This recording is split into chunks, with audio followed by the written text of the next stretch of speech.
কত কষ্ট আরে কইরা আমি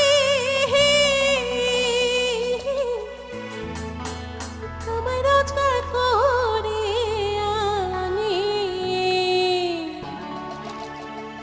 তবু বুইরার মনে পাইলাম না রে।